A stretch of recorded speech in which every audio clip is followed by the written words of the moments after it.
बिस्मिल्लाहिर्रहमानिर्रहीम, अस्सलाम वालेकुम। मैं अकबर रहीम अपने रहीम न्यूज़ चैनल पे आपके मुखातब हूँ। आज मेरे मेहमान मेरे बड़े प्यारे बेस्ट फ्रेंड जिसे कहते हैं दोस्त हैं, डॉक्टर फारूक चीमा। मैं इनके बारे में थोड़ा सा बता दूँ। चीमा साहब जब मेरी पहली दफ़ा पोस्टिंग छांगा मांगा हुई तो वहाँ पे ये वहाँ का जो RCH था वहाँ के इंचार्ज थे और इन्होंने कह लें कि किंग एडवर्ड मेडिकल कॉलेज के ये बड़े बड़े क्वालिफाइड डॉक्टर और पीड में इन्होंने ट्रेनिंग ली हुई थी बच्चों के। तो हम जाते ही जो अहमद मेरा उस वक्त 2 महीने का था तो उस वक्त बीमार होता, जंगलों में रहना, तो डॉक्टर साहब को एक होता था कि रात को ये नहीं देखते थे कि सर्दी है गर्मी है, आधी रात को उठ के मरीज को देखने जरूर जाते थे। तो हमने कहते थे चीमा साहब तो किसी डाकू चुप के लै जाने, तुम कोई गल नहीं उत्थे भी उन्होंने इलाज ही कर दूंगा। तो अल्लाह ने इनको बहुत नवाजा। इनके बच्चे डॉक्टर्स हैं, बाहर है, और बेटी भी डॉक्टर है और हमारा इनके साथ पिछले 30-32 साल का साथ है। और ये फिर बाद में ये EDO हेल्थ भी और MS के तौर पे भी ग्रेड 20 में रिटायर हुए और अब भी प्राइवेट प्रैक्टिस करते हैं बच्चों के डॉक्टर। चीमा साहब, मैं अपने चैनल में आपको खुशामदीद कहता हूँ। बहुत शुक्रिया, बहुत शुक्रिया। चीमा साहब, आप बेसिकली बिलोंग टू विहाड़ी? जी बिल्कुल, विहाड़ी। और चीमा साहब आज हमारे साथ स्पेशल मेरे पास आए थे मेरे ग्रैंड सन को देखने के लिए, क्योंकि कहते मैंने देखना। मैंने कहा चीमा साहब आज आपके साथ एक छोटा सा वीलॉग ज़रूर रिकॉर्ड करूँ। चीमा साहब, मेरे व्यूअर्स तो उनको तारफ़ तो हो गया कि आपके साथ मेरा कैसा तल्लक है, भाइयों वाला हमारा फैमिली का। आप मुझे एक चीज़ बताएं कि जो कोविड आया, क्योंकि आपने रूरल एरिया में बहुत काम किया। मैं यानी कि अगर जिस जगह पे आपका क्लिनिक है तो वो लोग इस तरह आपको पूछते हैं कि आपका बुत बना के भी खड़ा कर देंगे और आपको वहाँ डाल देंगे, इतना आपकी रिस्पेक्ट करते हैं और लोगों का फ्री इलाज भी कर देते हैं, गरीबों को फ्री ट्रीटमेंट लगा देते हैं, जिसकी वजह से अल्लाह ने आपको बहुत नवाजा। कोविड में आपने क्या हुआ, आपने कैसे डील किया लोगों को? कोविड में असल में जो आया था तो बहुत सारी मिस थी, इसमें गलतफहमियाँ थी लोगों के दिलों में, जो खास तौर पर पेरिफेरी में लोग हैं वो उमूमन तो ये समझते थे जी है ही कोई बीमारी, ये सब ऐसे ही है। लेकिन केसेस आ रहे थे हमारे पास तो हम उनको मतलब समझाते थे, बड़ी मुश्किल से वो समझ पाते थे। मतलब कुछ लोग मोटिवेट हो जाते थे, उनके टेस्ट वगैरह कराते थे, तो टेस्ट पॉजिटिव भी आ जाते थे तो उनको हम लोकल मैनेज कर सकते थे। जो रेफ़र करने वाले थे रेफ़र भी कर देते थे उनको लाहौर। लेकिन मोस्टली जो है ना लोगों के जहन में यही था कि ये सब ऐसे ही है, कुछ नहीं है कोविड में। ऐसे ऐसे अब लोग समझना शुरू हो गए कि वाकई इसमें प्रॉब्लम है। तो चीमा साहब, जो आपके पास तो उस वक्त आते होंगे जो गांव के लोग थे, जब वो उनका आपके फैक्ट्स उनके कह लास्ट स्टेज पे चले गए? जी बिल्कुल सही है। उनमें सांस की प्रॉब्लम हो जाती थी, फिर वहाँ पर 7 मीटर में रखा हुआ है, उसमें ऑक्सीजन चेक करते थे। उनकी अगर बहुत कम आ रही है ऑक्सीजन और उसकी सांस की प्रॉब्लम, हाँ सैचुरेशन कम आ रही है, तो उसको हम फौरन फिर में जाके रेफर करते थे और खुदा ना सब के पास उसमें से डेथ भी हो जाती थी। और आप लोगों को थोड़ा सा खौफ ज़्यादा हो गए, अब लोगों को पता लगे लोग ये जो मिसमैनेजमेंट थी ना, वो लोगों की वो थी, लोगों का रवैया जो उसको एक्सेप्ट नहीं कर रहे थे। लोगों को बेसिक कि पता नहीं ये ऐसी है जी, कुछ भी नहीं है जी, है तो अब आपके यानी कि लोगों की वैक्सीनेशन की तरफ मादा हो गए।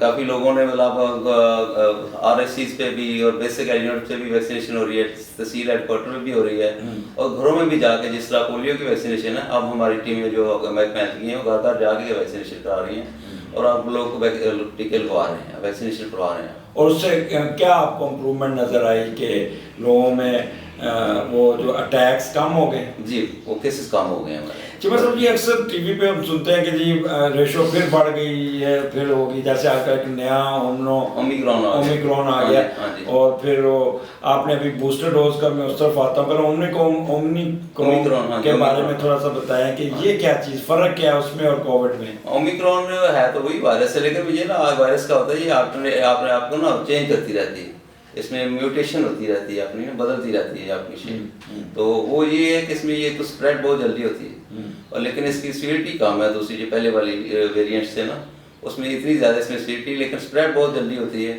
और अभी हमारे जो बाहर से केसेस आए हैं, कराची में आए हैं, वहाँ से जो क्वारंटीन सेंटर से लोग भागे हैं उनकी वजह से, और जो इधर हमारा मंडी बहावलपीर गुजरात हैं, बहुत सारे लोग बाहर गए हुए हैं, मीरपुर हो गया, तो वहाँ से जो लोग आए हैं, शादियों का सीज़न है, तो उसकी वजह से ये काफ़ी ज़्यादा स्प्रेड कर रही है। अच्छा जी, मतलब क्या ये अगर किसी ने वैक्सीनेशन कराई हुई है और बूस्टर डोज नहीं लगवाई, तो बूस्टर डोज लगवाना चाहिए या नहीं लगवाना चाहिए, इस पे थोड़ी सी रोशनी फरमा दें कि लोग एक्साइटेड फील कर रहे हैं। बूस्टर डोज है जो आपकी जो इम्यूनिटी बनी हुई है, बूस्टर डोज से वो एनहांस हो जाती है, ज़्यादा बढ़ जाती है, तो उसमें आपकी सेफ्टी ज़्यादा बढ़ जाती है, और बूस्टर डोज लगवानी चाहिए। इसमें कोई हर्ज नहीं है, कोई इसकी मतलब साइड इफेक्ट्स नहीं है।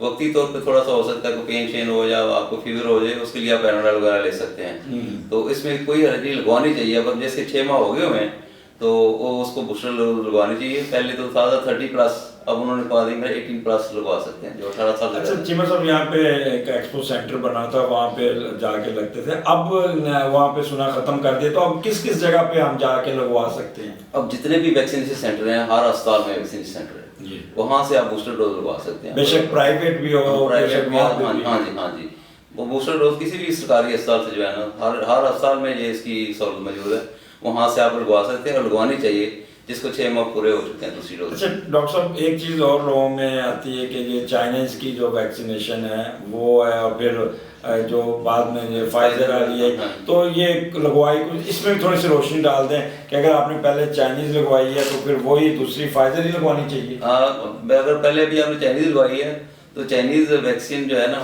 सबसे इफेक्टिव है। मतलब लोग दुबई में वहाँ से आकर लगवाते थे, यूरोप से, लेकिन तो ये तो मतलब इसकी थोड़ा सा पॉलिटिकल होता है ना कि वो उसको डिस्कवरी कर रहे थे, लेकिन चाइनीज़ में सबसे पहली बीमारी आई है, सबसे पहली वैक्सीन उन्होंने बनाई है, और वो उसमें बहुत इफेक्टिव है। तो अब बूस्टर डोज आप जो फाइजर की लगवा लें, और साइनोफार्म भी लगवा सकते हैं। ठीक है, तो फाइजर इज द बेस्ट। हाँ, फाइजर द बेस्ट। सो इस यू आर ऑब्जर्विंग के रिजल्ट्स बहुत बेहतर आ रहे हैं। अब आपके पास पेशेंट किस हिसाब से आते हैं? पहले से कम आ रहे हैं, पहले बहुत ज़्यादा केसेस थे, और अनडायग्नोज से उसमें डाउट होता था, टेस्ट करवाते थे, कुछ लोग टेस्ट करवाते थे, कुछ नहीं करवाते थे, लेकिन अब केसेस कम होते जा रहे हैं। आपने नोट किया होगा डॉक्टर साहब के अगर लोग एसओपी पे अमल करते तो ये क्या इतना नुकसान होता? अगर एसओपी पे अमल करते तो बहुत ज़्यादा फर्क पड़ता। तो शुरू में तो लोग मतलब ना हाथ मिलाने से परहेज करते थे, ना साथ बैठने से करते थे, मास्क बहुत कम लगाते थे। तो अगर भी एसओपी पे अमल हो जाए तो फिर सबसे ज़्यादा तो एहतियात ही।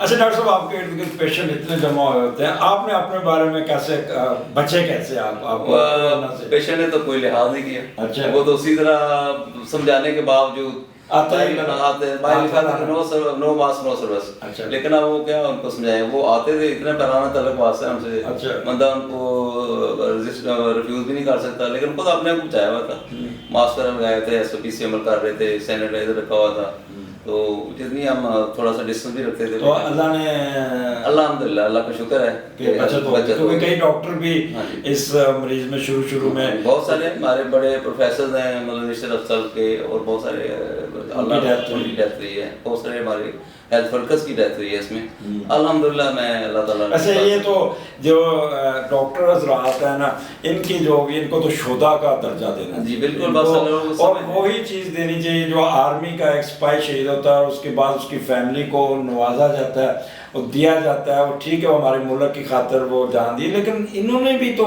उस वक्त डॉक्टर साहब एक समझ कहने के खतरे में। जी बिल्कुल, ये भी उससे कम नहीं है, ये अपनी जान को खतरे में उन्होंने भी डाला होता है बॉर्डर पे, हमने अपनी इस बात पे लड़ रहे हैं। मेरे बच्चे डॉक्टर थे, आपके बच्चे भी डॉक्टर है, किसी माँ बाप ने नहीं कहा कि मत जाओ कि वहाँ पे आपको भी लग जाएगा, और वो आयतुल कुर्सी पढ़ के फूंक के भेज देते थे। मेरा बेटा यूके में है, वो ऑब्जर्वेशन कर रहा है, तो वो कहते हैं जितने कितने गोरे हैं उन रजला काम का बहाना बना के छुट्टी ले जाते हैं। अच्छा, और हम जितने मुस्लिम हैं उनकी जगह हम ड्यूटी कर रहे हैं, कि हमारा ईमान पक्का है, हम अपने एसओपी भी ख्याल रखते हैं, अपना वो सफाई का भी ख्याल रखते हैं, और उनकी जगह भी ड्यूटीज हम दे रहे हैं, लेकिन अल्हम्दुलिल्लाह वो अल्लाह का शुक्र है कि वो सेफ है। अभी आपकी इनकी बेटी ने भी रिसेंटली एमबीबीएस किया है, और बड़ी वो भी बाप की कॉपी है, वो भी दिन रात ड्यूटी देती है, पाँव उसके सूजे होते हैं और रात सारी वो ड्यूटी दे के आती है। तो ये डॉक्टरों के बच्चे भी समझ लें कि वो ये मैंने अब अंदाज़ा लगाया जब मेरे बच्चे डॉक्टर बने कि ये कितना मुश्किल काम है, कितना इनकी सोशल लाइफ ना होने के बराबर होती है।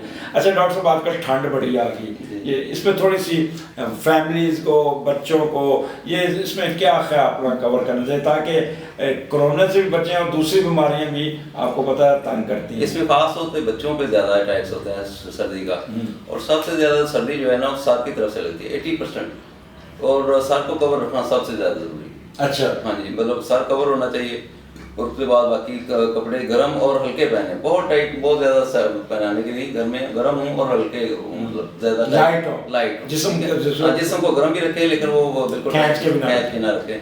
और दूसरा है कि बच्चे को खुदा सा हो जाता है, सांस की सीटी की आवाज़ आ रही है, सांस में तंगी हो रही है, तो फ़ौरन डॉक्टर से रब्ता करना चाहिए। ये नहीं कि दम करा लें, इधर उधर कर लें, ये बड़ा सीरियस हो जाता है, डबल निमोनिया इसमें हो जाता है, चेस्ट इन्फेक्शन जो बड़ी सीरियस है बच्चों की।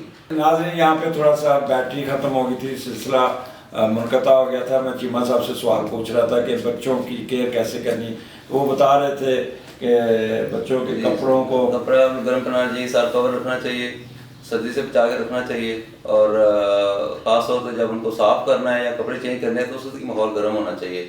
और जब ये सांस की तकलीफ हो रही है, सांस ले रहा है, बच्चा दूध नहीं पी रहा, सबसे पहले जो निशानी होती है बच्चा दूध पीना छोड़ देता है, दूध कम पीना लगता है, और थोड़ा सा आपको ऊपर करें तो उसकी ना पसली चलना शुरू हो जाती है, जहाँ से वो उसकी अंदर जाना शुरू हो जाती है, वो खतरे की अलामत है। दूध नहीं पी रहा, सांस तेज रह रहा है, सांस की आवाज़ आ रही है, सीटी की आवाज़ आ रही है, तो फ़ौरन डॉक्टर से रब्ता करना चाहिए। बच्चों की वैक्सीनेशन पूरी कराएं, उनकी डाइट का ख्याल रखें, वीनिंग का ख्याल रखें। अगर 6.5 माह का हो गया तो 7 सेमी सॉलिड डाइट वगैरह शुरू कर दें।